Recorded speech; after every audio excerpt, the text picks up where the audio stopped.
দিনের ব্যবধানে তৃণমূল যদি এই মিছিল করতে পারে, তাহলে আগামী 2 মাসের মধ্যে দিল্লিতে কি করতে পারে সেটা বিজেপির বন্ধুদের আমরা একবার ভেবে দেখতে বলবো। এই মমতা বন্দ্যোপাধ্যায় 21শে জুলাই যে আন্দোলন কলকাতার বুকে হয়েছিল, তারপর থেকে যখনই ভারতবর্ষে ভোটাধিকার কেউ প্রয়োগ করেছে, তৎকালীন যুব কংগ্রেসের সভানেত্রী মমতা বন্দ্যোপাধ্যায়ের আন্দোলনের কথা তারা মনে করেছেন এবং সে আন্দোলন আজও স্বর্ণাক্ষরে লেখা রয়েছে।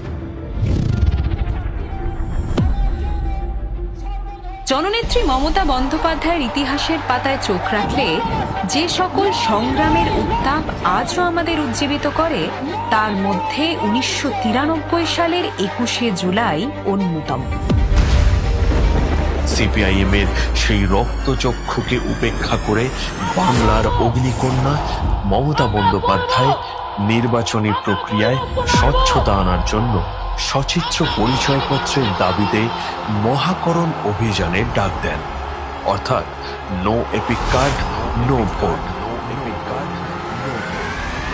সচিত্র পরিচয়পত্র যে দাবি, যে মানুষের ভোটাধিকার এবং মানুষের মৌলিক অধিকার থেকে মানুষকে যারা বঞ্চিত করেছেন তাদের বিরুদ্ধে আমরা গর্জে উঠব।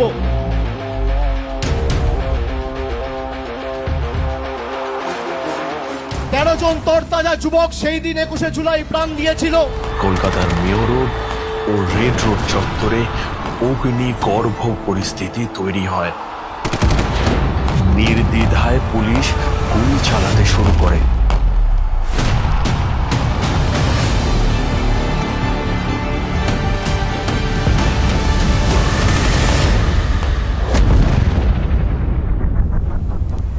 গুরুতর আহত হন মমতা বন্দ্যোপাধ্যায় নিজেই।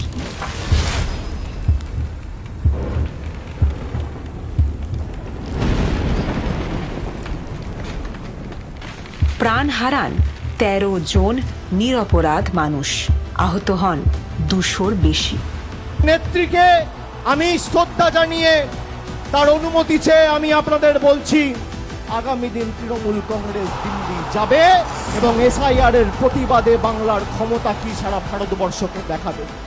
আগামী 26-এর লড়াই শুধু মমতা বন্দ্যোপাধ্যায়কে চতুর্থবার মুখ্যমন্ত্রী করার লড়াই নয়, আগামীর লড়াই বিজেপিকে শূন্য করার লড়াই, বিজেপিকে শূন্য করার লড়াই, বিজেপিকে শূন্য করার লড়াই।